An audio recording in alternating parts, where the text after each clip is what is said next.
요즘 제가 예상하지 않았는데 갑자기 로마서 말씀을 전달하게 됐습니다.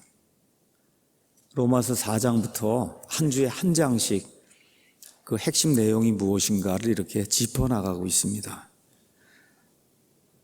저와 여러분은 죄 가운데 태어났어요. 그래서 성경이 죄인이라고 이야기합니다. 우리가 가지고 있는 것으로는 하나님을 만족시킬 수가 없어요. 하나님의 공의와 하나님의 정의를 만족을 시킬 수가 없습니다. 그래서 우리 하나님께서, 우리를 창조하신 그 하나님께서 직접 사람의 몸을 입고 이 땅에 오셔서 저와 여러분의 모든 죄를 직접 어깨에 담당하시고, 그래서 모든 죄를 일시에 제거하시는 하나님의 어린 양 대속 희생 어린 양 제물이 되어 주셨습니다. 그래서 하나님께서 단 한 가지 믿음을 가지고 십자가를 믿고 내게로 오라고 하나님이 초청을 하시고, 그래서 구원받는 것은 사람 속에 있는 어떤 것을 가지고 이루어지는 것이 아니라 내가 만들어 놓은 모든 것, 내가 은혜로 주는 모든 것, 이거를 믿음으로써 이루어지는 것이다. 하나님께서 이제 그렇게 말씀해 주셨어요. 그래서 예수님을 믿고 나니까 더 이상 지옥 걱정하지 않습니다. 여러분이 여기 앉아 계신 분 가운데 지옥 가는 거 걱정하신 분 계시면 오늘 회개하시고 하나님께 돌아서셔야 돼요. 여러분, 예수님 믿고 난 이후에는 지옥하고는 영원히 결별이 된 겁니다. 맞습니까, 여러분? 뭐 생각할 필요도 없어요. 거기 갈 데가 아닌데 뭐 생각할 필요가 뭐가 있습니까? 완전히 결별이 된 거예요, 지옥하고. 이걸 하나님과 화평을 누리는 사람이다. 성경이 그렇게 이야기하는 겁니다. 그래서 우리에게 가진 확신이 이것이니 무엇이든지 예수님의 뜻대로 구하면 하나님이 들어주신다고 하는 이와 같은 이 열쇠를 받아 하나님 존전 앞으로 나아가는 이와 같은 기쁨을 누리는 그런 사람이 됐다. 성경이 우리에게 이제 이야기합니다. 자, 근데 문제가 뭐냐? 그루성이나 금방 죽어서 하늘나라 가면 아무 문제가 없어요. 그런데 그렇게 하나님과 화평을 누리고 지옥과 결별했는데 앞으로 남은 삶이 어떤 사람 50년, 어떤 사람 40년, 30년, 10년 남아있는 삶이 지금 이 땅에 존재하고 있어요. 자, 그래서 구원받은 뒤에 하나님을 점점 닮아가면서 하나님의 능력으로 사는 그런 삶을 성경은 성화의 과정이다. 그렇게 이야기를 합니다. 그러니까 어떤 의미에서는 성화가 더 힘든 거예요. 성화가, 구원받은 이후에 성화를 이루는 것이 육신을 갖고 있기 때문에 대단히 힘든 겁니다. 자, 구원받으면 곧바로 사람들이 이제 기쁨을 누리면서 머릿속에 이제 떠오르는 게 있어요. 어떻게 해야 내가 하나님을 기쁘게 할 수 있을까? 세상 나가서 어떤 삶을 살아야 될 것인가? 자, 이렇게 이제 하는 가운데 두 종류의 반응이 이제 나타나기 시작합니다. 하나님 원하신 거 이렇게 딱 가운데 하나님을 바라보고 이렇게 딱 나가기를 원하는데, 사람은 누구나 다 연약하다 보니까 어떤 일이 생기냐? 극단적인 선택을 자꾸 하려고 그럽니다. 극단적인 선택. 이제 일단은 교육이 잘 안 된 사람, 구원 받았는데 교육이 잘 안 돼서 이 내가 받은 은혜가 무언가를 잘 이해하지 못하는 그런 사람은 구원 받아서 과거, 현재, 미래 모든 죄들이 다 용서가 됐다고 하니까 내가 무슨 일을 해도 무슨 문제가 있겠느냐 하고 말 그대로 쾌락주의 이런 데 빠지는 이와 같은 안타까운 사례가 있다. 제가 말씀을 드렸고, 역사적으로도 그와 같은 안타까운 사례가 많이 있었습니다. 우리나라에서도 그와 같은 사례가 많이 있었고, 그렇죠? 근데 뭐라 그래, 로마서 6장에. 은혜가 넘치게 하려고 우리가 죄 가운데 거할 수 있겠냐? 사도 바울이 물은 다음에 뭐라 그럽니까? 결코 그럴 수 없느니라. 그렇게 이야기하는 거예요. 그렇죠? 그러니까 그와 같은 극단은 피해야 된다. 구원받았으니까 무슨 일을 해도 예수님이 다 용서해 주신다. 무슨 일을 해도 된다고 하는 이와 같은 극단을 이제 피해야 된다. 그래서 한 극단을 이제 피했어요. 그랬더니 또 다른 극단이 나타나는 거예요. 극단적인 현상이 뭐냐 하면 하나님을 이제 기쁘게 하려고, 이제 그건 안 된다 그러니까 하나님을 기쁘게, 나는 기쁘게 안 하고 하나님을 기쁘게 하려고 하니까 여러 가지 규칙들을 이제 스스로 마련해 놓고는, 아니면 교회가 마련해 줍니다. 그 규칙을 끝까지 지켜야, 그래야 이제 하나님을 기쁘게 해야 되겠구나 하는 이와 같은 쪽으로 또 한쪽으로 쫙 이렇게 치우치는 그와 같은 그 현상이 나와요. 그러니까 다시 말씀드려서 무언가 남들이 보기에 아니면 내가 판단하기에 아니면 교회가 판단하기에 무언가 좀 그럴듯해 보이는 이런 것들을 세워놓고는 그러고 그냥 그걸 향해서 밀어 넣는 거야, 나 자신을. 근데 그 밀어 넣다 보니까 안 되잖아요. 맞습니까? 그게 안 됩니다. 뭐 어떻게 저 밑으로 떨어져서 나는 구원받지 못한 사람이구나. 또 여기 한 다음에 또 누가 와서 다시 재헌신을 하라 그러면 재헌신했다가 떨어졌다가 재헌신했다가 떨어졌다. 이게 평생 이렇게 반복하면서 구원받지 못했구나, 구원받았구나, 이게 계속 이렇게 하는 이와 같은 수레바퀴 도는 그런 삶을 사는 이런 극단적인 형태가 또 나타나게 되는 거예요. 저와 여러분이 우리 자신을 부인하고 하나님을 기쁘게 하는 그런 삶을 살아야 되겠다. 그거 아주 좋은 마음이에요. 아주 예쁜 마음입니다, 하나님 보시기에. 그런데 법을 지키는 것은 안 된다는 거예요. 오늘은 그 얘기를 좀 하려고 합니다. 다시 말씀드려, 우리 교회가 추구하는 것, 신약 교회가 추구하는 것, 그건 뭐냐? 영혼의 자유예요. 영혼의 자유. 하나님을 자유롭게 영혼의 자유를 가지고 기쁨으로 섬겨야 하나님께도 기쁨이 되고 내게도 은혜가 되는데, 그게 아니라 규칙을 가지고 이걸 지키면 하나님을 기쁘게 할 수 있는 것 같고 못 지키면 안 되는 것 같고 이제 하다 보니까 나도 힘들게 만들고 옆에 있는 사람들, 너는 왜 나는 지키는데 왜 너는 못 지키냐, 그렇죠? 이렇게 되면 그때부터 교회 안에 어려움이 생기고 가정 안에 어려움이 생기는 거야. 남편과 아내도 마찬가지. 당신은 지키니, 나는 지키는데 왜 당신은 못 지키냐. 아이들한테도 나는 지키는데 왜 너는 못 지키냐. 아이들도 나는 지키는데 왜 아빠는 못 지키냐. 이게 이렇게 돼서 이게 문제가 되면 그럼 아주 예수님 믿기 전보다 더 골치 아픈 일이 생기기 시작하는 거예요. 그래서 오늘은 이런 근본적인 문제를 로마서 7장에 나와 있는 말씀을 가지고 여러분하고 같이 한번 이렇게 읽어가면서 생각을 좀 해보려고 합니다. 하나님께서 우리에게 이 성경을 주셨어요. 성경이 잘 기록이 돼 있는데 여러분에게 분명히 말씀드릴 수 있는 게, 이 성경은 동화책이 아니에요.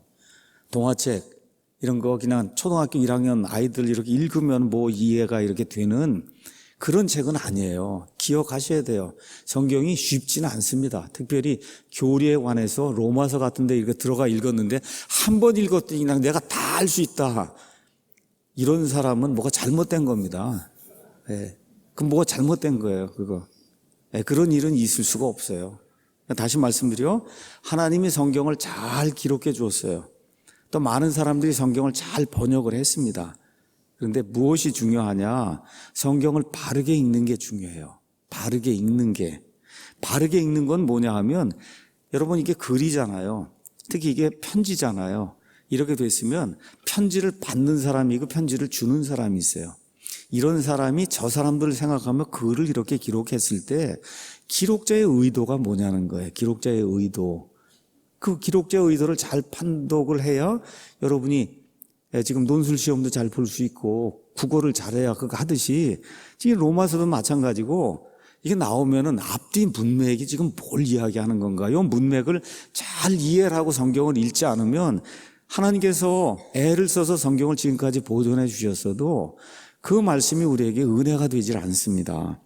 그럼 그 일을 하려면 그러면 많이 무조건 읽으면 되겠나요? 물론 많이 머리가 좋고 그다음에 논리적으로 생각하는 그런 훈련이 되어 있고 이런 사람 같으면 자꾸 읽고 앞뒤 문맥을 생각하고 묵상을 하고 그러면 그럼 여러 차례 하면은 이게 이런 뜻이겠구나, 이렇게 생각이 될 요소가 많이 있어요. 사실이에요. 근데 대다수 사람들은 그게 안 됩니다. 그래서 하나님이 누구를 마련해 주셨어요? 교회 안에 교사와 목사를 마련해 준 거예요. 교사와 목사가 이 성경을 잘 이해를 해서 그렇게 해서 성도들이 이걸 이해하고 하나님을 기쁘게 하는 그런 삶을 살도록 교회에다가 선물을 허락해 주셨어요. 그 교회에 허락해 주신 선물이 목사 겸 교사다. 자, 그럼 저도 목사를 하기 전에 그러면 누구에게 또 배워야 될 거 아니에요. 그래서 많은 주석들이 있고 믿음의 많은 선진들이 있고 그분들이 적어놓은 그런 기록이 있고, 예를 들어 로마서 같은 로마서 주석이 유명하다는 사람 것만 뽑아도 10개, 20개가 넘어요. 로마서 주석만 유명하다는 것만, 뭐 유명하지 않은 것까지 따지면 몇천 개 될 거예요, 주석이. 그래도 사람들이 참 잘 썼다 하는 유명한 주석만 봐도 10개가 넘거든요. 자, 그러면 지금까지 저도 여러 가지 주석을 읽었어요. 그럼 그 주석 가운데 어떤 주석은 읽으면은 이해가 잘 되는 거예요. 아, 참 정말 이렇게 돼 있구나. 이게 술술술 이렇게 풀려가는 그런 주석이 있고, 열심히 뭐 주석을 써놨는데 앞만 읽고 나도 다 읽은 다음에 아무것도 남는 게 없는 그런 주석이 있어요. 제게 가장 큰 은혜를 끼치고 정말 이렇게 읽었을 때 문맥을 가장 잘 알려줄 수 있는 그와 같은 그 주석은 위얼스비 목사님이 쓰신 그런 주석입니다. 위얼스비 목사님이 바이블 엑스포지션 커멘터리라고 해서 지어놓은 그런 그 주석이 있습니다. 아마 설교를 위해서 주석을 적었으니까 설교를 하려고 하다 보니 이 내용이 뭔가를 이렇게 요약을 잘 이렇게 이제 해놨습니다. 다시 말해 성경 기록자의 의도를 파악하는데 아주 최고의 주석이 제가 봤을 때는 위얼스비 목사님의 주석이에요. 근데 위얼스비는 그냥 그걸 얻은 게 아니에요. 그 전에 했던 유명한 사람들 것도 많이 읽은 거예요. 그 앞에 유명한 사람도 그 앞에 유명한 사람 읽고, 그렇죠. 많이 묵상하고, 그런 모든 것들이 이렇게 집약이 돼서 이렇게 딱, 이렇게 설교도 할 수 있고 하는 이런 걸로 이제 요약이 이제 되는 거예요. 참 훌륭한 분입니다. 연세가 1930년 5월 생이니까 올해 만 89세. 하나님께서 며칠 전에 데리고 가셨습니다. 그래서 이제 위얼스 목사님은 이 땅에 이제 안 계세요. 하나님 앞에 이제 갔어요. 미국 사람들은 그거를 He went to be with the Lord 이렇게 돼 있어요. 주님과 함께 있기 위해서 갔다. He went 알죠? 고우에 과거 He went to be 있으려고 with the Lord 주님과 함께 있으려고 갔다. 그렇죠? 그렇게 표현해요. 그래서 우리 위얼시 목사님이 주님과 함께 있으려고 하나님이 부르셔서 갔습니다. 제가 오늘 로마서 7장을 좀 강의를 하려고 많이 읽었습니다. 이것저것. 오늘 아침에 일어나자마자 또 읽었어요. 딴 걸 가서. 이 정도로 어려웠어요. 로마서 7장이. 어려워요. 뭐가 어려우냐? 로마서 7장을 50분 안에 여러분이 이해할 수 있는 방법으로 제가 가르쳐야 되잖아요. 이게 시간이 5시간이라면 그렇게 어렵지 않은데 40분, 50분 안에 로마서 7장을 여러분이 이해한 다음에 내가 제대로 살고 깨달아서 제대로 살아야 되겠구나 하고 다짐을 할 수 있도록 거기까지 하려고 하다 보니 이게 쉬운 일이 아니에요. 오늘 아침에도 일어나서 또 딴 사람 걸 읽고는 이거를 이렇게 해서 좀 더 설명을 좀 해봐야 되겠구나. 이렇게 해갖고 여기 나왔는데도 자신이 없습니다, 이게. 그래서 그냥 아까 제가 기도 시간에 뭐라 그랬어요. 그냥 하나님께 맡기고 이제는 시간이 왔잖아요.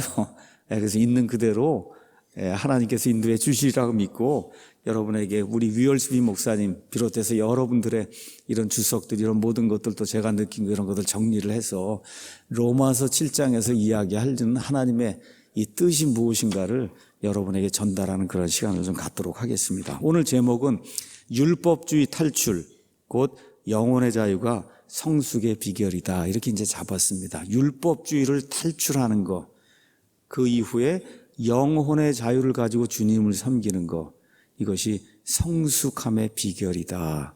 이게 지금 로마서 7장이 얘기하는 전체 포인트예요. 그러니까 제목이 전체를 다 지금 요약을 해주고 있습니다.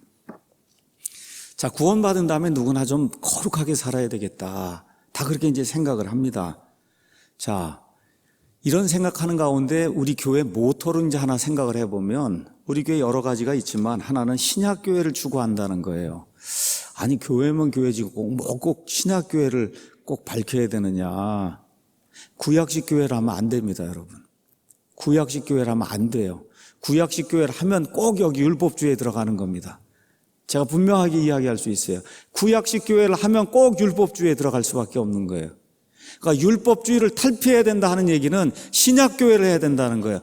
아니, 그럼 우리 신약시대에 살고 있는데 그럼 다 신약교회 하지, 그럼 구약교회 하냐? 구약교회 하는 데가 굉장히 많습니다. 그래서 어려움을 잊는 거예요, 구약교회. 저와 여러분도 마찬가지로 여기 신약교회 한다고 나와서 사랑침례교회 앉아 있는데 구약식 이런 틀을 가지고 구약식 교회를 하면 그러면 구약식 교회를 하고 있는 거예요, 이게. 자, 그럼 신약과 구약의 가장 큰 차이가 뭐냐? 한마디로 요한복음 1장 16절 17절 가서 보니까 신약의 특징은 뭐냐? 은혜로 규정이 돼 있어요. 구약의 특징은 뭐냐? 율법으로 규정이 돼 있어요. 율법으로 규정이 돼 있어요. 근데 다시 말씀드려, 이 신약식 교회를 한다고 하는 건 은혜 중심으로 한다는 거예요. 구약식 교회를 한다는 건 율법 중심으로 한다는 거예요. 율법이라는 건 뭐냐? 규칙을 지킨다는 거예요. 규칙을 지킴으로 뭘 해보겠다는 거예요. 그런데 많은 그리스도인들이 거룩하게 살아야 되겠다 이렇게 작정을 하는 순간 뭐가 쑥 들어오느냐? 법을 지켜야 되겠구나, 규칙을 지켜야 되겠구나. 여러분, 법과 규칙이 나쁜 게 아닙니다. 제가 이제 설명할 거예요. 법과 규칙이 나쁜 게 아닌데 그걸 통해서 하나님을 기쁘게 해야 되겠다면 그게 나쁜 거예요. 그게 안 되는 겁니다. 왜 안 되냐? 불가능하기 때문에 안 되는 거예요. 불가능해요. 안 됩니다. 그걸 일단. 그래서 은혜와 율법을 구분하지 못하기 때문에 교회 생활, 개인 생활에 문제가 생겨요. 문제가 뭐냐? 기쁨이 없는 거예요. 죽을 때까지 해도 뭐 기쁨이 없는 거예요. 끝이 없는 거예요. 이러면 안 되지 않습니까? 성경은 뭐라고 이야기하느냐? 로마서 3장 20절에 분명하게 이제 이렇게 이야기합니다. 로마서 3장 20절. 율법의 행위로는 어떤 육체도 그분의 눈앞에서 의롭게 될 수 없나니 율법으로는 죄를 알게 되느니라. 이렇게 이제 돼 있어요. 자, 분명하게 율법, 뭐 지키는 걸로는 구원받지 못하는구나. 분명한 겁니다. 맞습니까, 여러분? 그러니까 뭐로만 돼요? 하나님의 은혜로. 하나님의 은혜로 믿음으로만 되는 거예요. 자, 그건 구원 이후에 우리가 육신을 입고 있으니까 성화의 과정을 거쳐야 하는데 올바른 구원을 받았으면 그러면 올바른 구원의 열매가 나와야 된단 말이에요. 그래서 로마서 6장에 있는 것처럼 더 이상 죄를 짓지 말아야 되겠다. 얼마나 좋은 건지 알 수가 없어요. 자, 그런데 그 다음에 나오는 게 뭐예요? 로마서 7장의 문제가 나오는 거예요. 그러면 법을 지키고 율법을 지키고 이걸 대해서 극도로 그쪽 방향으로 나가야 되겠는가? 자, 그럼 법을 지켜서 할 수 있다 그러면 어떠한 또 질문이 생기느냐 하면 얼마만큼 지켜야 되냐는 거예요. 법을 지켜야 된다 그러면 얼마만큼 지켜야 하나님이 기뻐하고 그래 얼마만큼 지켜야 내가 내 자신이 마음이 뿌듯하고 하나님 앞에 무언가 할 수 있다는 그런 생각이 들겠냐는 거예요. 한마디로 불가능한 거예요.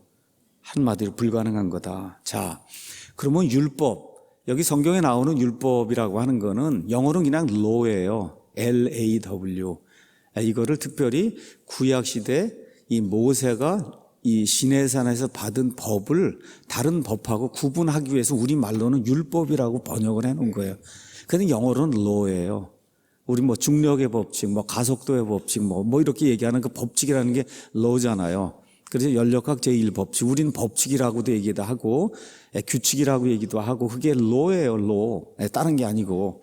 자, 그래서 지금부터 이제 우리가 율법이라고 이야기하면 두 종류를 이야기하는 거예요. 하나는 구약시대 이스라엘 백성에게 부과가 된 10계명, 성경에 나와 있는 그거를 우리가 율법이라고 이야기합니다. 그 율법을 바리새인들이 더 확실하게 만들어야 되겠다 이렇게 해서 그래서 613개로 나눠놨어요. 해라, 하지 말라 이걸로.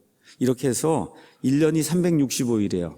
365개 하지 말라는 게 있어요. 하지 말라는 게 365개, 하라는 거 248개. 이거 합쳐갖고 613개로 만들어 놓은 거예요. 규칙을. 그래서 그 규칙대로만 다 따르면 하나님이 의롭다 하고 그 다음에 의롭다 하심을 입은 이후에 또 어떻게 돼요? 참 저 사람 거룩하게 하나님을 기쁘게 하는 그런 삶을 사는구나. 그래서 이 구원, 그러니까 칭의의 문제와 성화의 문제를 이 613개를 지키느냐 안 지키느냐 이런 문제로 보고 많은 이 바리새인들이 자기들 구원의 문제, 성화의 문제를 이 율법을 가지고 했어요. 자, 이와 같은 의미의 율법이 있고 그럼 지금 우리 그리스도인들은 그런 법에서 벗어났냐? 아닙니다. 법 아래 있어요. 사실이에요. 10계명 지금 다 지키고 있어요. 그렇죠? 그런 의미의 율법이 있습니다. 근데 오늘 우리가 이야기하려고 하는 그런 율법은 이런 거 포함해서 그냥 원래 의미대로의 법을 이야기하는 거예요. 원래 의미대로의 법. 다시 말해 하나님을 섬기기 위해서 우리가 만들어 놓은 규칙이 있어요. 구원받고 나니까 성경을 읽어야 된다. 이런 얘기를 들으니까 하루에 성경 3장 읽기, 그다음 하루에 뭐 5분 기도하기, 그 다음에 이렇게 헌신하고 이렇게 하기 위해서 경건서적 30분 읽기 등등 해갖고 본인이 이제 만들어 놓은 그와 같은 규칙이 있어요. 이런 모든 걸 이제 오늘 이야기할 때 율법이라고 부르겠다 그 얘기입니다. 이해하시겠죠? 구약 시대에 유대인들에게 부과가 된 10계명, 그 다음에 613기라는 그 율법 이런 것뿐만 아니라 신약시대 성도들이 구원받은 이후에 하나님을 기쁘게 하기 위해서 내가 만들어 놓은 각종 규칙, 알겠죠? 그럼 이런 규칙이 나쁜 거예요, 여러분?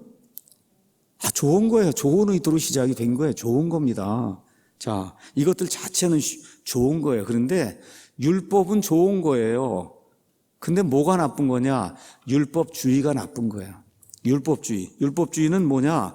법규와 규칙을 이렇게 만들어 놓고 그걸 지킴으로써 내가 거룩해지고 하나님을 기쁘게 할 수 있다는 믿음을 갖는 게 그게 율법주의예요. 이거는 나쁜 겁니다. 잘 이해하셔야 돼요. 율법은 좋은 거예요. 규칙을 만드는 거 좋은 거예요. 근데 이거를 지키면 내가 하나님을 엄청나게 기쁘게 하는 그런 사람이 되고, 나는 지켰는데 저 사람 못 지킨다. 그럼 저 사람은 나쁜 사람이 되고, 이런 판단의 잣대가 되는 이게 율법주의입니다. 이해하시겠죠? 여기에 빠지면 인생이 곤고해집니다. 예수님 믿고 난 이후가 삶이 더 영어로 얘기하면 미저러블해지는 거예요. 비참해지는 거예요. 여기에 빠지게 되면. 그래서 그걸 벗어날 수 있도록 여러분에게 오늘 말씀을 드리려고 합니다. 그러니까 설명을 드리면 이런 거예요. 구원받으려고 어떤 사람들이 이제 오잖아요. 그럼 뭐라고 얘기하냐? 행위와 상관없습니다. 예수님만 믿으면 구원받습니다. 그래요? 그 예수님을 믿고 났더니 곧바로 8주 성경 공부해야 됩니다. 주일 성수회 해야 됩니다. 11조 내야 됩니다. 큐티 해야 됩니다. 교회 오면 치마 입어야 돼요. 양복 입어야 돼요. 30분 하루에 큐티 해야 돼요. 등등 해서 그냥 막 들어오기 시작하는 거예요. 여러분 이해하시겠죠? 뭘 제가 말씀드리려고 하는 건지. 그렇죠? 구원받기 전에는 정말 믿음으로 되고 정말 행위가 아무것도 없이 된다 그래갖고 예스하고 좋다고 그러고 했는데 믿고 났더니 그냥 교회에서 부가가 되고 하는 게 이게 우리 요새 말로 얘기하면 장난이 아니에요. 그렇죠? 네. 이게 이제 율법주의가 시작이 되는 거예요, 이게. 자, 구원받은 우리는 어떠냐? 교회에서 하든 하여튼 본인이 작정을 한 하루에 성경 5장, 기도 30분, 큐티 20분, 일주일에 전도 2명, 1년에 300명 이렇게 해서 뭘 해와야 된다, 부가가 돼요. 이거 지키면 어때요? 마음이 뿌듯해요. 정말 하나님 앞에 큰 일을 했구나. 그렇죠? 못 지키면 어때요? 벌을 받겠구나. 하는 생각이 이제 들기 시작하는 거예요. 이제부터 벌을 받겠구나. 아니, 여러분, 벌을 벗어나려고 예수님 믿고 구원받았잖아요. 그렇잖아. 예수님 믿고 구원받았지. 이 벌을 벗어나려고 예수님 믿고 구원받았는데, 구원받고 난 다음에 그냥 여러 가지 규칙이 들어오는데 그걸 못 지키니까 이제부터는 벌을 받겠구나 이런 생각이 시작이 되는 거예요. 잘 지키면 하나님이 기도에 응답해 주시겠지. 그러다가 오늘 성경을 못 읽었어요. 그럼 내 말을 안 들어주시겠구나. 그렇죠. 이렇게 되는 거예요. 생활이. 이렇게 되면 그때부터 비참해지기 시작하는 겁니다. 이 예수 믿는 그런 생활이 비참해지기 시작하는 거예요. 자, 내가 오늘 한 걸 다 지켰어요. 그러면 아내나 아이들 보기에 뿌듯해. 자신감이 있어. 오늘 아주 훌륭한 그런 사람이 된 것 같고, 그 중에 하나라도 못 지켰으면 그냥 고개가 푹 수그러지고, 그렇죠. 아무것도 못한 그런 사람처럼 이런 삶이 이제 이루어지게 되는 거예요. 여기에 빠지는 거, 이거를 율법주의에 빠지는 거다. 그래서 율법주의는 심각한 병입니다, 여러분. 병은 빨리 치료를 해야 되는 거예요. 이게 깊어지면 깊어질수록 나중에는 심지어 예수님을 저주할 수도 있어요. 도대체 이게 뭐 하는 건가, 이게. 하나도 자유가 없고 예수님 믿고 났더니 이렇게 되면 안 되지 않습니까, 여러분? 그렇죠? 그러니까 이게 심각한 병이기 때문에 빨리 고쳐야 되는 거예요. 또 하나 병이기 때문에 치료하지 않으면 점점 악화가 됩니다. 규칙이 3개였다가 4개, 5개, 6개 막 늘어나면 그러면 점점 어려워지는 거예요. 그 결과 나중에 병이 너무 심해지면 환자가 어떻게 됩니까? 죽지요. 죽습니다, 여러분. 이 율법주의가 심해지면 죽어요. 예수님을 저주하고 죽을 수도 있어요. 이게 도대체 뭔가. 그리고 그 다음에 또 병이니까 어떤 문제가 생겨요? 전염이 됩니다, 여러분. 전염이 된단 말이에요. 중요한 거예요. 어떤 일까지 생기느냐? 여기 신약시대에 예수님이 영혼의 자유를 주시기 위해 오셨는데도 불구하고 구약시대의 율법이 여러분 지키기가 쉽습니까? 어렵습니까? 굉장히 어려운 거예요. 그러니까 그 가운데 엘리트라고 하는 바리새인만 지킨 거예요. 근데 신약 시대 교회에 살면서 바리새인들보다 더 많은 규칙을 만들고 그걸 지키려고 노력하는 사람들이 있어요. 그걸 하면은 뿌듯해지고 하지 못하면 그러면 밑으로 쳐지기도 하고 하면은 남을 정죄하는 이와 같은 일이 생기기 시작한다. 잘 들어야 됩니다, 여러분. 교회 다니면서 구약시대 율법보다 더 강력한 법규를 만들어 놓고 그걸 지키려고 노력하는 이와 같은 안타까운 현상이 생긴다. 왜 그래요? 성경을 제대로 이해하지 못했기 때문에, 하나님의 마음을 제대로 이해하지 못했기 때문에 이와 같은 악한 일이 생기는 거예요. 주로 어떤 사람이 생기냐? 일 중심의 사람이 생깁니다. 일을 안 하면 못 배기는 사람. 그 대표적인 경우가 저 같은 사람이 걸리기가 쉬운데 저는 하나님의 은혜로 이미 벗어났습니다. 하나님의 은혜로 벗어났어요. 제 아내는 원래 옛날부터 벗어났고 저 사람은 일 중심의 사람이 아니기 때문에 이미 옛날부터 들어가지도 않았어요, 이쪽에. 그랬는데 저는 여기에 빠져 있거든요. 주로 남자가 많이 걸리고 여자들 중에서도 일을 뭘 해갖고 뭘 해봐야 되겠다는 이런 사람이 주로 여기에 많이 걸려요. 여기 걸리는 사람의 특징이 또 뭐냐? 자기 의의를 잘 나타내요. 내가 뭐 했다, 이거 하기 좋아하는 사람이 여기에 이제 걸리기 쉬워요. 여기에 증세를 여러분에게 좀 말씀을 드리겠습니다. 이 율법주의 병에 걸리는 나타나는 증세가 있어요. 뭐가 있냐? 평안과 기쁨과 자유가 없는 거예요. 평안과 기쁨과 자유가 원래 예수님 믿는 사람에게 예수님이 약속해 주신 거죠? 맞습니까?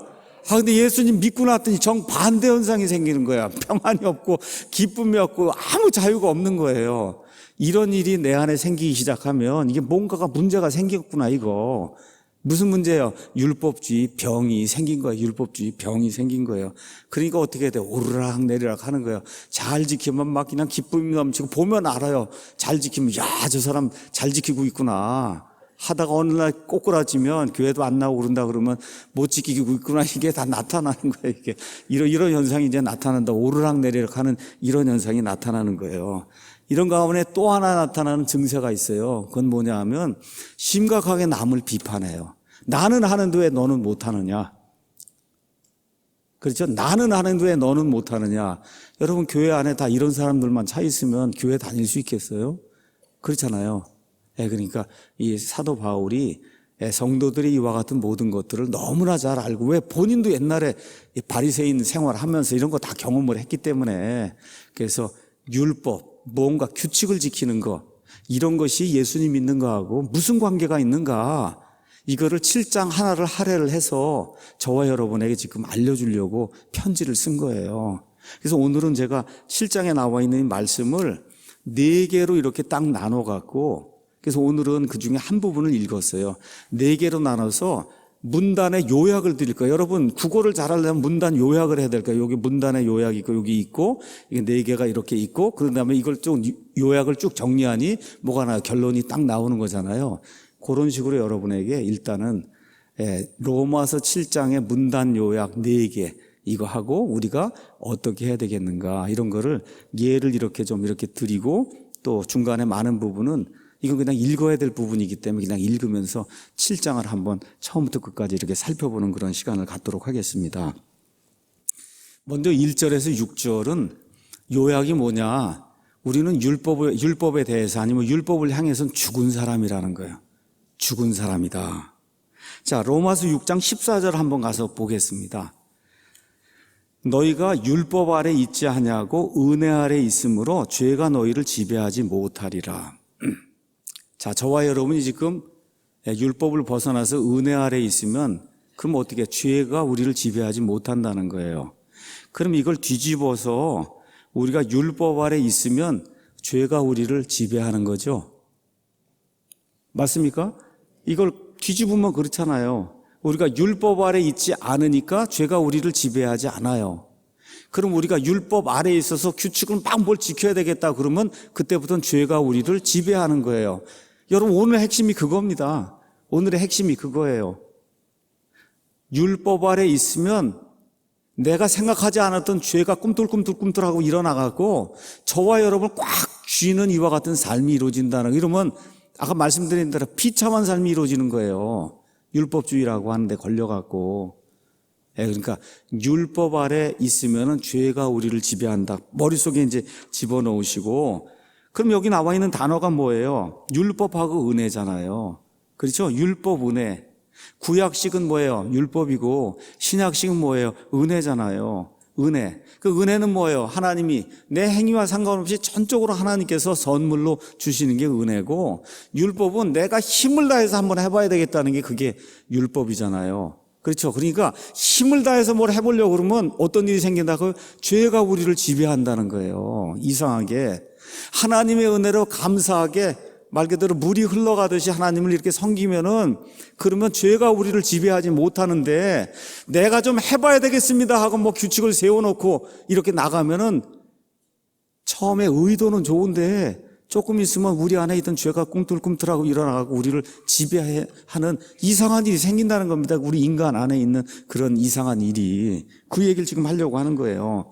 그래서 로마서 7장에는 법, 이 law라고 하는 그런 단어가 적어도 20번 이상이 나와요. law, 율법 이렇게 번역이 되어 있는데, 그래서 뭘 이야기하느냐? 먼저 7장에 아주 쉬운 이야기를 합니다. 1절에 형제들아 내가 법을 아는 자들에게 말하노니, 그러니까 뭐 10살짜리 이런 아이들은 뭐 알 수 없는 거고, 막 20살쯤 돼서 법을 아는 사람들에게 내가 얘기한다. 너희는 법이 사람이 살아있는 동안에만 그를 지배하는 줄 알지 못하느냐. 여러분 맞습니까? 어떤 사람이 죄를 지었어요. 지금 감옥에 가 있고 뭐 해도 죽으면 끝나는 거잖아요. 그렇죠? 죽으면 끝나는 거예요. 악한 일을 저지르고 지금 재판 받으려고 하는데 가서 뛰어내려 죽고 그러면 없는 걸로 다 해결하고 끝나는 거잖아요. 그렇죠? 살아있는 동안에만 그를 지배하는 줄 알지 못하느냐. 그래서 예를 드는 거예요. 남편과 아내가 있는데 남편과 아내가 결혼할 때 어떤 법이 시작이 돼요? 결혼의 법이 시작이 된 거예요. 남편과 아내를 묶는 결혼의 법이 시작이 된 거예요. 이렇기 때문에 남편이 살아있는데 그 아내가 다른 남자하고 가서 나쁜 그런 악한 일을 했다. 그럼 결혼의 법에 의해서 이 여자가 음행을 한 그런 여인이라고 그렇게 낙인이 찍히는 그런 일이 발생을 한다는 겁니다. 맞죠, 여러분? 너무 쉬운 거예요. 맞죠? 그렇게 되는 거예요. 그런데 남편이 죽었어요. 그럼 어떻게 돼요? 남편이 죽으면 결혼의 법이, 둘 사이의 결혼의 법이 어떻게 끊어졌단 말이에요. 그 이후에는 자기가 좋아하는 사람이 있으면 가서 결혼을 해도 더 이상 음행한 사람이라고 누가 부르지 않는다는 겁니다. 맞습니까, 여러분? 뭐 어려운 얘기 하려고 하는 게 아니에요. 법은 사람이 살아있을 동안에만 효력을 발휘한다. 자, 그러니까 4절에 얘기하는 거예요. 여기 사도 바울이 형제들아 너희도 그리스도의 몸으로 말미암아 율법에 대하여, 율법을 향해서, 율법을 상대로, 여기 이 대하여라고 하는 말은 to the law 이렇게 돼 있는데 우리말로 조금 쉽게 얘기하면 상대로 죽어 생각하시면 돼요. 남편과 아내가 있으면 서로가 상대잖아요. 그렇죠? 그러니까 내가 율법을 상대로, 예수님 때문에 율법을 상대로 죽었다는 거예요. 지금 그 얘기로 이해를 하시면 됩니다. 그래서 너희도 그리스도의 몸으로 말미암아, 예수님이 십자가에 죽으심으로 말미암아 율법을 상대로 죽었다는 거예요. 이것은 너희가 다른 분 곧 죽은 자들로부터 일으켜 주신 분과 결혼하게 하려 하며 또 우리가 하나님께 이르는 열매를 맺게 하려 합니다. 이번에는 우리가 죽었는데 우리의 뭐가 죽었냐? 옛사람이 죽은 거예요. 옛사람이 죽었는데 그렇게 되면서 어떻게 새 사람으로 일어나게 됐거든요. 이렇게 돼서 예수님과 결혼한 그런 사람이 됐다는 거예요. 그러니까 다시 말해 율법에 대해서는 율법을 상대로는 죽은 사람이 됐고 이제 새로운 남편 누구를 만나세요? 예수님을 만나게 됐다는 거예요. 자, 그러면 누굴 중심으로 이제 살아야 된다는 거예요? 예수님 중심으로 살아야지. 과거에 이미 죽은 그 남편 율법하고 자꾸 상관하고 율법을 기쁘게 하려고 그렇게 노력을 하면 안 된다는 거예요. 여러분 이해하시겠습니까? 지금 성경이 그렇게 얘기하는 거 어려운 거 이야기하는 게 아닙니다. 쉬운 이야기를 하는 거예요. 그 옛 남편이 율법과는 죽음을 통해서 예수님 십자가 죽을 때 나와 함께 죽었기 때문에 그리고 이제 새 사람이 일어났거든요. 이렇게 돼서 더 이상 옛 남편 율법을 섬기려고 노력을 하면 안 된다는 거예요. 그럼 율법이 완전히 죽었냐? 사실은 율법이 살아있어요. 효력, 십계명도 있고 다 살아있습니다. 근데 우리를 지배하진 못한다는 거 여기 나와 있잖아요. 우리가 은혜 아래에 있으면 그러면 죄가 우리를 지배하지 못해. 율법이 우리를 지배하지 못하는 거예요. 그래서 갈라디아서 2장 20절에 있는 것처럼 우리가 십자가에서 예수가 함께 죽었어요. 그 이후에는 우리 안에서 예수님이 사시는 그와 같은 일이 발생을 하게 되는 거예요. 그래서 로마서 8장 4절에 이렇게 기록이 되어 있습니다. 이것은 육신을 따라 걷지 아니하고 성령을 따라 걷는 우리 안에서 율법의 의가 성취되게 하려 하십니다. 예수님이 십자가의 죽으심으로 말미암아 율법이 요구하는 모든 공의, 이 모든 공의가 예수님 십자가의 그 보혈의 공로로 말미암아 내가 그걸 다 이루지 않아도 이미 이루어졌다는 겁니다, 여러분. 그러니까 율법을 자꾸 섬기려고 그렇게 하면 안 된다는 거예요. 그러니까 여기 살아있는 남편이 있는데 옛날 남편을 자꾸 섬기려고 그러면 안 된다는 거예요, 지금.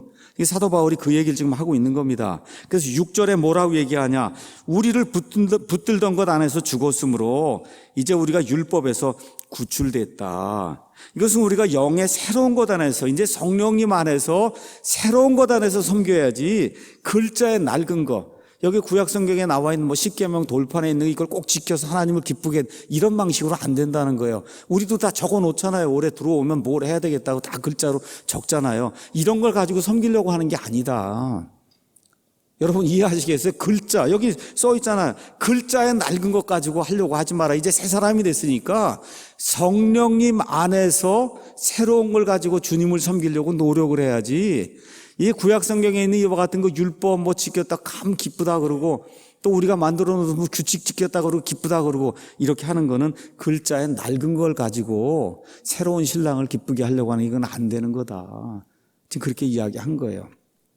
그래서 1절부터 6절은 우리는 율법을 상대로 죽은 사람이다. 여러분 맞습니까? 네, 확신하세요? 자, 그럼 그 다음 문제가 나오잖아요. 그럼 어떤 문제가 나오냐?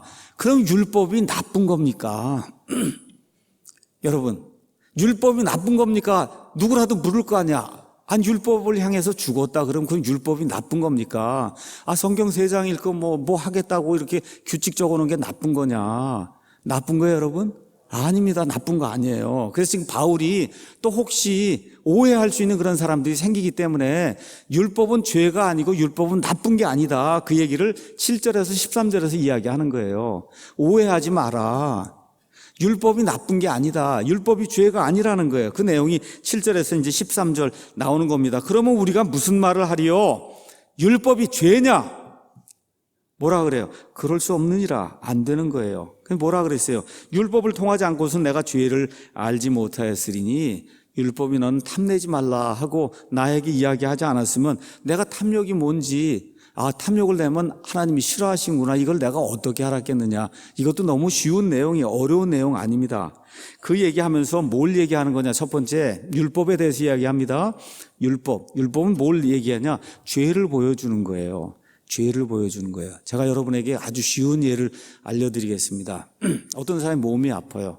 그러니까 가서 엑스레이를 찍었어요. 엑스레이를 찍었더니 이런 혹이 이렇게 나타난 거예요. 그렇죠? 그 가서 보니까 이게 암입니다. 그렇게 나타났단 말이에요. 그럼 이게 나타났으니까 왜 이걸 보여줬냐 그러고 엑스레이가 나쁘다 그러면 여러분 되겠어요, 여러분? 왜 이걸 보여줬냐 그러고 이 엑스레이 나쁜 놈아 이렇게 하면 되겠냐고. 이게 그게 아니잖아요. 엑스레이가 어떤가, 좋은 거예요, 나쁜 거예요? 좋은 거예요. 그게 좋은 거. 근데 뭐는 없어요. 암에서 구출해 주시는 능력은 없는 거예요. 지금 그 얘기를 하는 거예요. 많은 율법들이 있어요. 613개가 있으면 이게 나쁜 게 아니에요. 좋은 거예요. 네, 좋은 거다. 엑스레이가 있어야 그걸 통해서 어떻게 해요? 빨리 가서 고쳐야 되겠구나, 이렇게 되는 거잖아요. 이런 법이 있으니까 잘못하면 막 양심이 찔리고 이러니까 다시는 죄를 짓지 않아야 되겠구나, 이렇게 생각을 하는 거잖아요. 그러니까 법이 나쁜 게 아니라는 겁니다. 나쁜 게 아니에요. 근데 어떤 문제가 있냐? 사람이 태어나면서 이제 죄 가운데 태어나니 죄인이 되다 보니까 죄라고 한 씨가 이 안에 꼭 들어 있습니다. 이게 이렇게 있는데, 이런 그 법이 없을 때에는 죄가 죄인 줄을 모르는 거예요. 죄가 죄인 줄을 몰라요. 예를 들어 이런 거예요. 잔지에 들어가지 마시오, 이렇게 이제 그 팻말을 써놓기 전에는 이거 들어가나 안 들어가나 죄인 줄 모른다고요. 근데 어느 순간에 잔디에 들어가면 안 됩니다라고 딱 거기 붙어 있으면 그때부터는 들어가면 어떻게 돼요? 이게 마음에 찔리기 시작하는 그런 일이 생기는 거예요. 근데 또 어떤 일이 생기냐? 잔디에 들어가지 말라 그러면 더 들어가고 싶은 마음이 생기는 거예요. 한번 들어가 봐야 되겠다. 우리 애들도 그러잖아요. 뭐 하지 말라 그러면 꼭 해보려고 그러잖아요. 이런 마음이 우리 가운데 있는 거예요. 우리 가운데 내재가 돼 있는 거예요. 왜 그러면 태어날 때부터 그런 존재로 우리가 태어났기 때문에. 그리고 어떤 일이 생기냐, 그리스도인이 이제부터 내가 하나님을 기쁘게 하는 그런 삶을 살아야 되겠습니다 하고 막 규칙을 만들고 막 그렇게 준수하려고 노력하면 반드시 그것 때문에 어떻게 실족하고 낙담하는 일이 생기게 된다는 거예요. 그러니까 법 자체는 선한 거예요. 성경 5장 읽고 하루에 기도 5분 10분 하고 뭐 경건서적 읽고 뭐 이렇게 한다는 그게 나쁜 게 아닙니다. 근데 이걸 하면 하나님을 내가 기쁘게 하고 이걸 안 하면 하나님을 기쁘게 하지 못했구나, 이쪽 방향으로 나가고 이걸 하면 좋은 건데 저 사람은 하지 못했으니까 저 사람은 나쁜 성도구나, 이런 방향으로 나가면 그때부터 삶이 피폐해진다. 성경이 그렇게 이야기하는 거예요. 그러면 어떻게 돼요? 심한 죄책감에 빠지잖아요. 지키지 못했으니까. 예수님이 나를 위해 십자가에 달려 죽기까지 했는데 이것도 못 지키는 이와 같은 사람이라 그래서 저 죄책감에 빠지고, 그럼 어떻게 해요? 회개하고. 그랬더니 또 목사님이 부흥 강사 데리고 와서 헌신하라고 그러니까 또 다시 헌신하고 또 계속 쳇바퀴 도는 일이 이제 시작이 되거든요. 헌신, 재헌신, 재헌신, 재헌신 계속. 이 방향으로는 끝이 없는 거예요. 끝이 없는 수레를 돌리는 거다. 자, 세 번째는 어떤 일이 생기냐. 율법은 10절에서 11절에 나와 있는 것처럼 원래 율법을 준 이유는 뭐냐? 법을 지키지 않으면 죽는다는 걸 보여주기 위해서 하나님 주신 거예요. 그러니까 율법은 사망을 일으키기 위한 그와 같은 용도로 하나님이 준 거예요. 법을 지키지 않으면 죽는다. 그러니까 율법 처음에 주었을 때 너무나 무서워서 사람들이 하나님 만나길 어려워했잖아요. 율법은 그런 거예요. 그렇게 하고 나서 율법을 받는 그 순간에 백성들이 우상 숭배해갖고 하루에 3,000명이 죽는 그와 같은 일이 생겼잖아요. 그러니까 율법은 그런 일을 하는 거다. 그래서 사람을 죽이는 일이 생기는데 이렇게 생기는 거예요. 어떤 사람이 예를 이렇게 표현했습니다. 예수님이 이제 믿고 나서 올바로 살아야 되겠다 이렇게 생각을 하고는 이제 규칙을 쌓습니다. 규칙을 이렇게 쌓는 거예요. 우리 남자들 같으면 이제 여름철이 되면 이제 해변에 갑니다. 바닷가에 가요.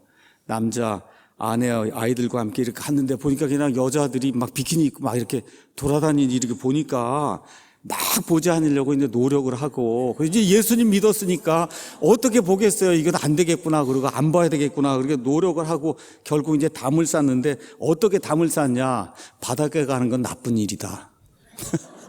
여러분, 이렇게 담을 쌓고는 그 다음에 어떻게 돼요? 그 다음부터 해변가에 누가 다녀왔다 그러면 저 사람은 성숙하지 못한 사람이구나, 이렇게 판단이 되는 거예요. 이런 판단하는 사람이 많은 거예요. 영화관, 영화관 거기 같은 게 나쁜 거. 영화관 누가 갔다 그러면 저 사람 아주 성숙하지 못한 사람이구나. 그렇죠. 이렇게 담을 쌓는 일이 시작이 되는 거예요. 자기 나름대로. 아시겠죠? 자기 나름대로 무슨 기준을 쌓아놓고 하여튼 그 일을 누가 했거나 자기가 하면 그때는 아주 믿음이 나쁜 사람이고, 그걸 안 하면 아주 훌륭한 사람이고, 이런 방식으로 이렇게 담을 쌓는 그런 일이 생긴다. 여러분, 이런 일이 특별히 어디에 많으냐? 저와 같이, 여러분과 같이 근본적인 교회를 하려고 하는 교회에 많은 거예요. 그래서 근본주의 교회 안에는 규칙이 많은 거예요. 뭘 해라. 치마를 무릎까지 오게 하면 안 된다. 뭐 해야 된다. 근데 규칙이 엄청나게 많은 거예요. 근본주의 교회 안에는. 또 근본주의 교회 이렇게 하다 보니까 또 어떤 일이 생겨. 남을 얼마나 비판을 많이 하는지 알 수가 없어요. 우린 침례받는데 너는 왜 세례받냐 그러고. 그렇죠. 우리 킹잼 성경 쓰는데 왜 니는 개혁 성경 쓰냐 그러고. 우린 다 치마 입고 오는데 왜 당신들은 바지 입느냐 그러고, 이런 방식으로 자꾸 남을 정죄하는 그와 같은 일이 생긴다. 근데 여러분, 이런 거 지키는 걸로는 하나님 기쁘게 못한다 그랬죠. 좋은 통계를 여러분에게 말씀드릴게요. 미국에 가면은, 미국의 중부 밑으로 이렇게 내려가면은 그 지역을 바이블 벨트라 그래요. 바이블 벨트. 그러니까 그 지역이 대다수 침례교인들이 다 그 지역에 살고 있어요. 거기 가장 큰 게 텍사스주 이런 데가 바이블 벨트예요. 자, 그러면 바이블 벨트에서 그렇게 성경대로 하겠다고 그러면은 여러분, 이혼율이, 이 바이블 벨트의 이혼율이 다른 지역 이혼율보다 낮아야 될 거 아닙니까? 근데 결과가 어때요? 같거나 더 높아요, 거기가. 같거나 더 높다. 그러니까 이게 규칙을 지키는 것 갖고는 되지 않는다는 거예요. 규칙을 지킨다고 겉으로는 그렇게 나타나는데 속으로는 어때요? 안 된다는 거예요. 또 어떤 일이 생기냐, 오늘 아침에 그 자료를 읽어보니까 자기 근본주의 교회에서 가서 규칙 지키라 그래갖고 아이들 뭐 남녀 구분하고 뭐 해갖고 열심히 그렇게 지켰는데 나중에 성범죄가 생기고 뭐 사고를 쳐갖고 아이가 임신하고 그런데 그 유를 가서 보니까 그렇게 하는 교회나 그렇지 않는 교회나 거의 같더라는 거예요, 여러분.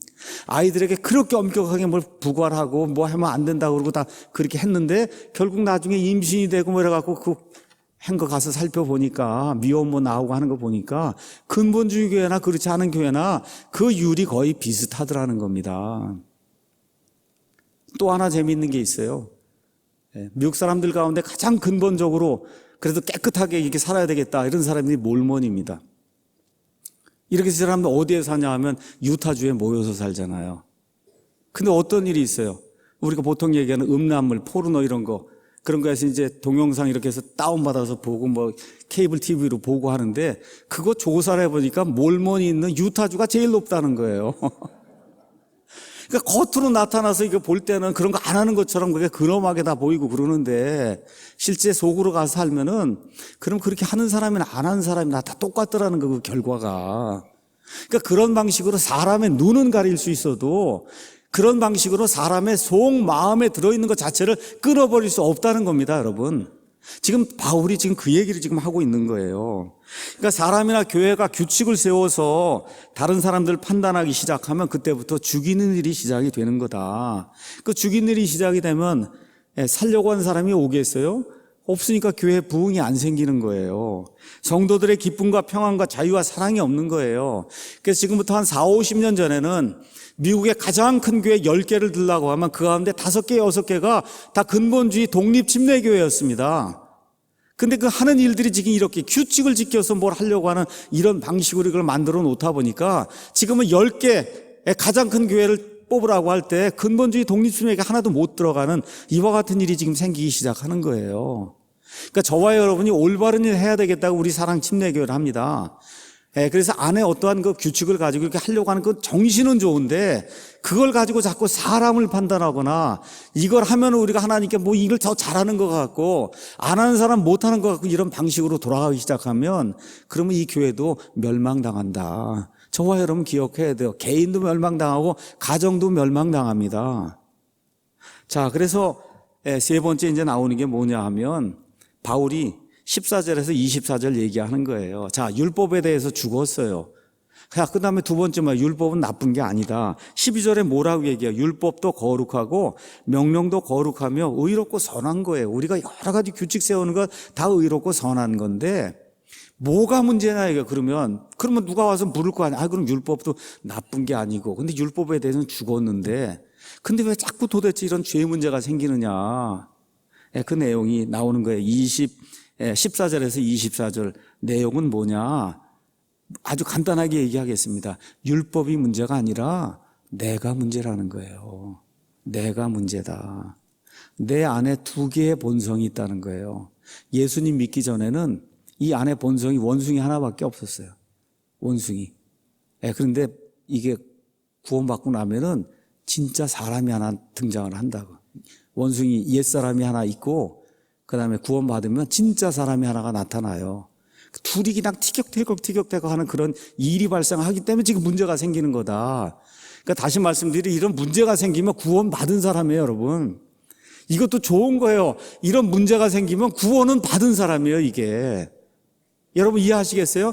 구원받지 못하면 이런 문제도 안 생깁니다. 원숭이만 있는데 무슨 문제가 생겨요? 거기 사람이 있어야 티격태격하고 싸우는지 이런 일이 생기는데 원숭이만 있으면 안 생겨요. 근데 지금 둘이 생기니까 둘이 한 우리 안에 지금 갇혀 있으니까 티격태격 권투를 지금 하는 이런 일이 생기는 거예요. 권투하는 걸 한번 가서 읽어보겠습니다. 자, 제가 이제 읽어보겠습니다. 14절에 우리가 알거니와 율법은 영적이나 나는 육신적이어서 죄 아래 팔렸다. 그러니까 율법이 문제가 아니라 나가 문제라는 거야. 내가. 읽어보면 여러분 이제 이해하실 겁니다. 그냥 제가 읽습니다. 내가 행하는 것을 내가 인정하지 아니하노니 이는 내가 원하는 것 즉 그것은 내가 행하지 아니하고 내가 미워하는 것 즉 그것을 내가 행하기 때문이라. 그런즉 만일 내가 원치 아니하는 그것을 내가 행하면 율법이 선하다는 사실에 대해 내가 율법에 동의하노라. 맞죠, 여러분? 원치 않는 걸 자꾸 행해서 양심의 찔림을 받으면 율법은 참 좋은 거구나. 맞죠? 근데 여러분 여기 가서 읽어보니까 계속 뭐가 나와요, 단어가. 나가 적어도 20번 이상 나오는 거예요. 그럼 무슨 얘기를 하려고 해요? 내가 문제라는 거예요, 내가. 율법이 문제가 아니에요. 선한 규칙 세우는 게 문제가 아니에요. 지킬 수 없는 내가 문제라는 겁니다. 내가 문제다. 그런즉 이제 그것을 행하는 자는 더 이상 내가 아니요 내 안에 거하는 죄다. 이거 잘 이해해야 됩니다. 제가 이거 사실 이야기를 안 하려고 그랬어요. 이거 해갖고 또 죄 짓고는 내가 아니고 죄라 그런 사람이 있을까 봐. 할 수 없이 제가 이 얘기를 하겠습니다. 할 수 없이. 여러분, 이거 사실이에요. 구원받지 않은 사람은 그 사람이 죄를 짓는 거예요. 근데 구원받은 사람은 내 안에 죄가 죄를 짓는 거예요. 죄가 죄를 짓기 때문에 우리 안에 정죄함이 없는 거예요, 여러분. 근데 오해할까 봐 제가 사실은 두려워서 얘기를 안 하려고 그랬는데, 여러분 죄 짓고 그렇다 그래서 죄가 죄졌다 그렇게 하지 마세요. 사실은 사실인데 아주 이렇게 오해해갖고 왜곡해갖고 죄 짓고는 이걸 다 정당하다고 내밀까 봐 제가 좀 두려움이 있어서 얘기를 안 하려고 그랬는데 일단 읽는 겁니다. 일단 내 안에 곧 내 육신 안에, 거기서 죄 짓는 게 누구예요? 내 육신이란 말이에요. 육체, 이 플래시. 성경은 그거 플래시라고 하니까 이게 살덩어리라고 생각하시면 안 돼요. 이렇게 죄를 짓고자 하는 그런 욕망을 성경은 육신이라고 이야기하는 거예요. 육신. 선한 것이 거하지 아니하는 줄을 내가 아노니 원함은 내게 있으나 선한 그것을 어떻게 행할지는 내가 찾지 못하노라.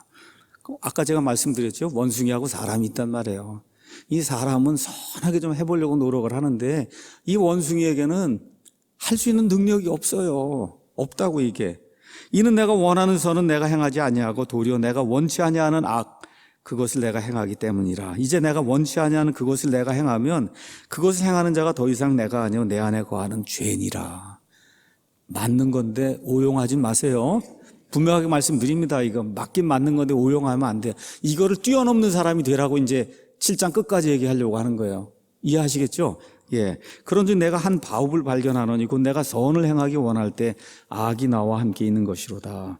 내가 속사람을 따라 하나님의 법을 즐거워하나 내 지체들 안에서 다른 법이 내 생각의 법과 싸워 내 지체들 안에 있는 죄의 법에게로 나를 사로잡아 가는 것을 내가 본다. 이거를 성경은 두 본성이라고 이야기하는 거예요. 그래서 옛 사람의 본성이 있고 그 다음에 새 사람의 본성이 있어서 둘이 계속 티격태격 싸우는 그런 일이 이제 발생을 하는 거다. 첫 번째, 좋은 현상입니다. 좋은 현상이에요. 믿지 않는 사람에게 절대, 믿지 않는 사람 한 번도 경험해보지 못한 일이 여기 기록이 되어 있는 거예요. 그러니까 이게 경험이 된다. 그거는 할렐루야, 좋은 거예요. 일단 예수님 안에 있는 겁니다. 믿습니까, 여러분? 이건 이제 극복만 하면 돼요. 극복만. 그렇죠? 그걸 이제 여러분에게 가르쳐 드리려고 그러는 겁니다. 자, 이렇게 돼서 바울이 말하는 세 번째 요점은 뭐냐? 율법이 문제가 아니라 뭐가 문제라는 거야? 내가 문제라는 거야. 내 안에 있는 육신이 문제이기 때문에 내가 죄 아래 팔려서 나는 할 수 없다는 거예요. 자, 드디어 그럼 여기서 구원받을 수 있으면 어떤 일이 생겨야 되냐? 24절에 이 비명이 나와야 된다는 거예요. 24절에 비명. 어떻게 돼? 오, 나는 비참한 사람이로다. 이 사망의 몸에서 누가 나를 구원할 수 있겠느냐 하는 이 비참함의 외침이 나오면 그러면 여러분 율법주의에 얽매이지 않고 하나님의 은혜로 이걸 극복할 수 있는 사람이 될 수 있다는 겁니다. 여러분 내가 막 하려고 하는 건 뭐예요? 이걸 깨닫지 못했기 때문에 그러는 거예요. 내가 얼마나 비참한 사람이고 할 능력이 없다는 거 이걸 깨닫지 못했으니까 그냥 해보려고 노력을 하는 거거든요. 그러니까 지금 바울이 이야기하는 거예요. 많은 사람들이 이거 잘못 이해하고 한 번 이거 경험하고 나면 그 다음부터는 이런 일이 안 생기는 걸로 착각하는 사람들이 있어요. 아닙니다, 여러분. 여기 나와 있는 이 고민, 바울의 이 고민이 매일 매시간 저와 여러분의 삶 속에 있으라는 고민이 돼야 되는 거예요.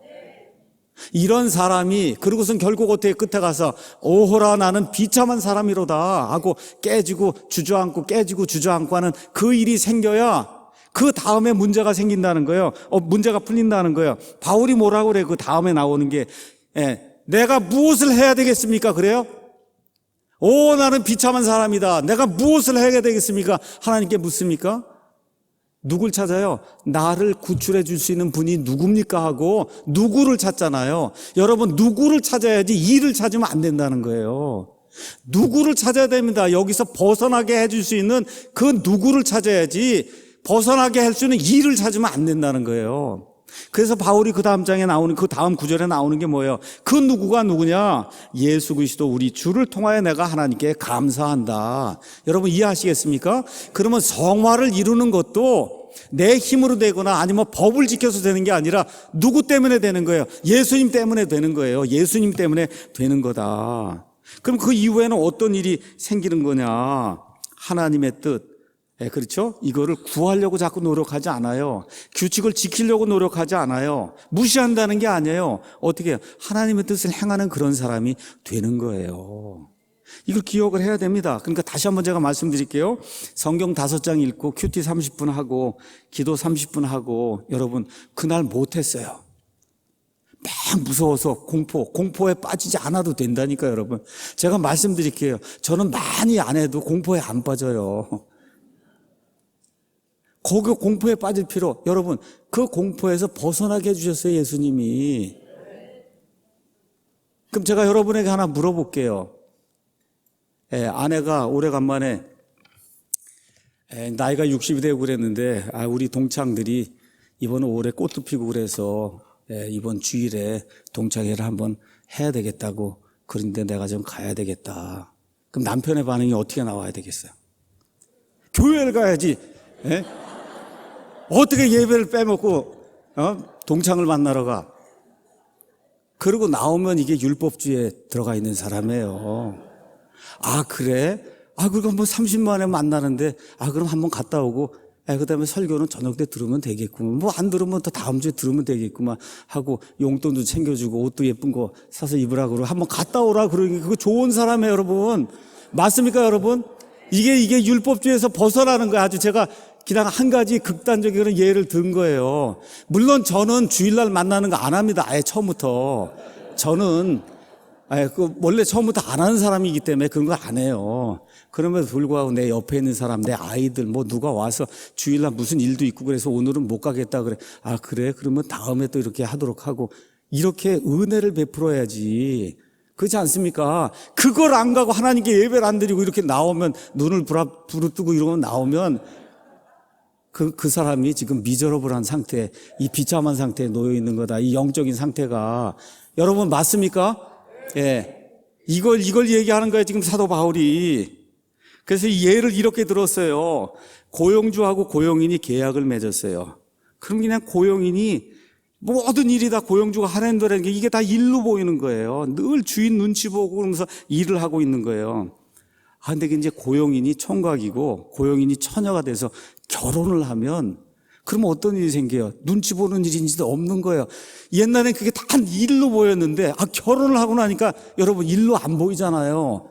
그렇죠? 이거 하는 게 다 우리 가정을 위한 거고 다 좋은 거고 이렇게 다 바뀌잖아요. 여러분 맞습니까, 여러분? 예수님 믿는 게 그런 방식으로 바뀌어야 된다는 거예요. 성경을 읽는 거 좋은 겁니다. 기도하는 거 좋은 거예요. 이 모든 것들이 예수님하고 이제 결혼을 했으면은 내 삶을 풍성하게 하나님을 기쁘게 하는 그런 방향으로 이게 모든 것들이 바뀌어서 해야지. 결혼하기 전에 눈치 보고 그냥 해갖고 하던 그런 방식으로 일을 하면 못하면 그냥 죽을 지경이 되는 것 같고 막 자괴감이 들고 막 이렇게 되고 하면은 막 날아갈 것 같고 이런 방식이 되면 안 된다. 그래서 어떤 분이 그렇게 쓴 거예요. 더 이상 눈치 안 볼 뿐만 아니라 밥도 안 해줘도 된다고. 또 뭐라고 썼냐? 밥을 태워도 된다고. 옛날에 고용주 고용인 관계에서 밥 태우면 어떻게 되겠어요, 여러분? 마음이 그냥 졸이고 그러지 않겠어요? 근데 결혼 딱 하고 나니까 밥을 태워도 아무 문제가 안 생기는 거야. 그렇죠? 이런 일로 바뀌게 되는 거다. 그러니까 예수님 믿는 게 지금까지 우리가 무슨 법을 세우고 하는 거 다 괜찮은 거예요. 좋은 거예요. 그런데 이제는 태도가 변화가 돼야 된다는 거예요. 이걸 해서 하나님을 내가 기쁘게 해야 되겠다가 아니고, 그렇죠? 이렇게 거룩하게 사는 걸 통해서 하나님의 영광을 드러내고 내 삶이 풍성하게 되는 이런 걸로 바뀌게 된다고 생각에 변화가 생겨야 된다는 거죠. 결론의 말씀 드리겠습니다. 율법에 대해 죽었어요. 율법 아래 살면 죄의 지배를 받게 돼 있어요. 규칙을 만들고 규칙 지키는 거 좋아해갖고 막 하면 반드시 걸려 넘어지게 돼 있다 그 얘기입니다. 율법의 원래 목적은 죄를 우리에게 알려주는 거예요. 율법은 선한 겁니다. 근데 세 번째 어떤 문제가 생겨요? 내가 문제인 거예요. 내가 문제다. 그렇죠? 결국은 어떤 일이 생겨야 되냐? 영적인 파산을 겪는 데까지 가야 그래 어떻게 오호라 나는 어떻게 비참한 사람이다. 그거를 예수님은 영이 가난한 자는 복이 있다 그런 거예요. 영이 가난한 자는 복이 있다.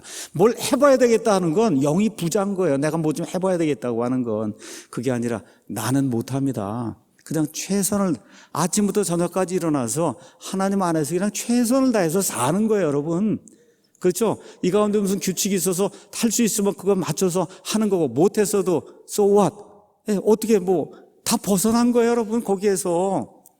그렇게 생각을 하고 예수님이 좋아서 예수님이 기뻐서 그렇죠. 성경이 읽는 게 좋아서 남 눈치 보지 않고 그렇죠. 이렇게 하면서 하나님을 기쁘게 하는 그런 삶을 살아야 그래 어떻게 정말 성화의 아름다운 열매가 우리 가운데 맺히고 그렇게 옆에 있는 사람이 보고 나도 예수님 좀 믿어봐야 되겠다 그러지. 예수님 믿고 나왔더니 그냥 아주 완전히 삶이 감옥이다. 그러면 안 되잖아요, 여러분.